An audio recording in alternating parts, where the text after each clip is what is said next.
बोलो परम पूज्य सदगुरु भक्तिराम महाराज की जय। और मैंने एक वीडियो में कहा था कि मैं आज नहीं और अगले वीडियो में जो राम ने सीता को वनवास दिया था, प्राय सभी कह देते हैं कि बताइए राम ऐसे जो गर्भवती महिला को वन में छोड़ दिया हो तो ये क्या समझदारी है।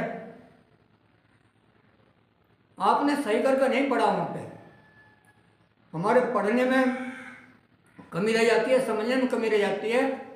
राम तो राम है। राम ने गद्दी पर बैठते हुए एक चौपाई लिखी है, जो मैं अनिति कछुम भाषम भाई सो मोहि बरजुम भय बिसराई। राजा बनने के बाद में ऐसा कहते कोई कि अगर मैं गलती करूं तो भय को छोड़ करके बोलो कि ये गलती है। राम ने अपने राज में कितना कमाल, जो उनके गुप्तचर थे वो गुप्तचर अपने जानकारी लेते थे हमारी अयोध्या में। देखो कोई अत्याचार तो नहीं हो रहा, कोई किसी को सताया तो नहीं रहा। खुद भी जाकर के उन्होंने गुप्तचर बन कर के और जानकारी जब प्राप्त करी तो धोबी के कहने से ही नहीं, उसमें कुछ और भी था। धोबी को तो कहते हैं कि धोबी ने ऐसा कहा था कि रावण के घर में रखी हुई सीता ये रखते हैं, अगर मेरे घर में होती या नहीं रखता।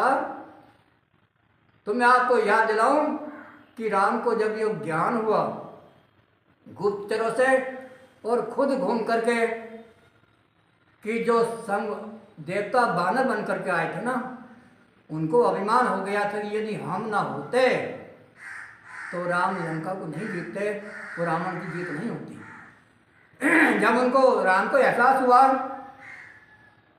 कि इनको ये अभिमान है कि ये युद्ध हमने जीता है, तब वो सीता जी के पास गए और सीता जी से कहा,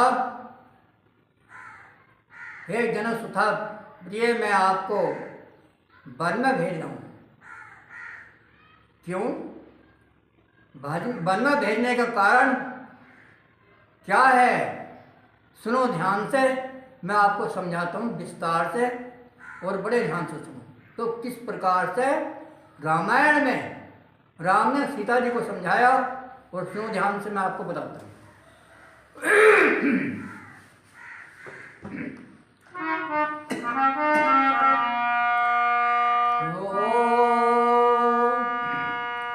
हरि दिन भक्तों के हेतु प्रिय, फिरा बन बन भट्टी का मारा मारा हो, फिरा बन बन भट्टी का मारा मारा। पृथ्वी का भार तारने को ये निशाचर दल संघारा। पृथ्वी का भार तारने को ये निशाचर दल संघारा। जिन भक्तों के हेतु प्रिय बन बन भटका मारा मारा फिरा, भक्तों के लिए और देवता सभी बानर बन कर उस रणभूमि में आए थे, उस रणभूमि में आए थे। उन वीरों ने छल बल कौशल रणभूमि में दिखलाए थे। उन वीरों ने छल बल कौशल रणभूमि में दिखलाए थे।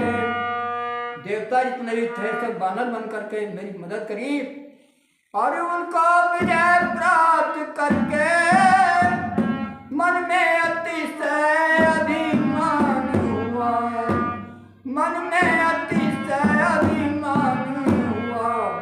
उनका केवल मुझको ही है जनक दुलारी ज्ञान हुआ। उनको अभिमान हो गया है और उनका अभिमान मिटाने को मैं वन में तुम्हें बैठाता हूँ, मैं वन में तुम्हें बैठाता हूँ। कारण कोई और विशेष नहीं, मैं साफ साफ समझाता हूँ। मेरा कारण उनका अभिमान मिटाना है क्योंकि अभिमान मिटाना ही तो राम का काम होता है, भगवान का। जब नारद को मोह हुआ, उनको अभिमान हो गया, मैंने कामदेव को जीत लिया, तो बंदर का मुंह बना दिया। जब देवताओं को बानरों को अभिमान हुआ, तो देखो लंका में सब जो भी करा उन्होंने साथ दिया, पर उनको यह अभिमान हो गया कि लंका हमने ही जीती है। फिर क्या किया? और उनका अभिमान मिटाने को मैं वन में तुम्हें बैठाता हूँ, कारण कोई और विशेष नहीं है, साप साप समझाता हूँ।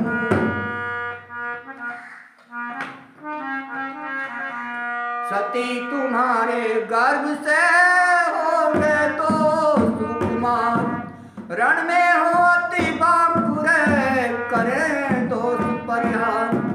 सती तुम्हारे गर्भ से, सती जानते हो सती कौन होती है?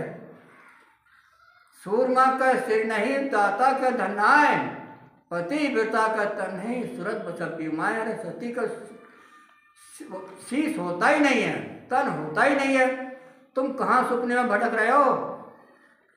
सती तुम्हारे गर्भ से होंगे तो सुकुमार, रण में हो अति बांकुरे, करें दोष परिहार।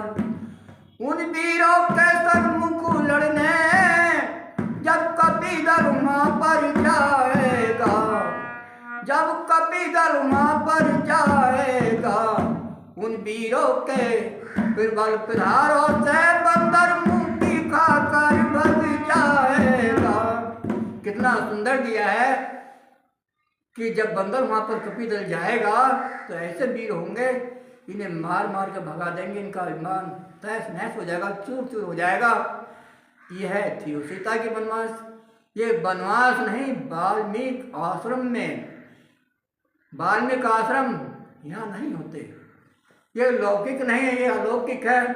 कितने बार कहते हैं अरे भूतों का देश है, ये देवताओं का भी नहीं है, वो संतों का देश है, वो ब्राह्मणों का देश है, वो महात्माओं का देश है, वो अलौकिक है, लौकिक नहीं है। कितने बार हम बताते हैं, समझाते हैं, पर समझ में नहीं आती।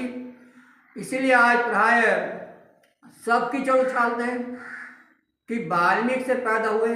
हाँ ये सच है, संतों के द्वारा कैसे पैदा होते हैं, जब तन नहीं है तो आप जानते हो कैसा वो बच्चा पैदा होता है। यही द्रोणाचार्य की उत्पत्ति थी और यही लव और कुश की उत्पत्ति। इसको राजऋषि महर्षि जानते हैं। साफ साफ कहूँ, ये कलयुग में रहने वाले भूत, ये शूद्र कभी नहीं जानेंगे।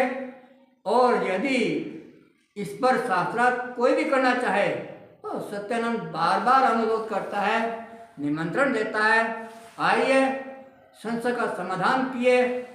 संशय सबको खात है, संशय सबकी पीर, जो संशय को खात है ताको कहे फकीर। ऐसे फकीर नहीं बने, संशय का समाधान करना ही फकीर का काम है। इसलिए सभी को प्यार भरा साधुवाद।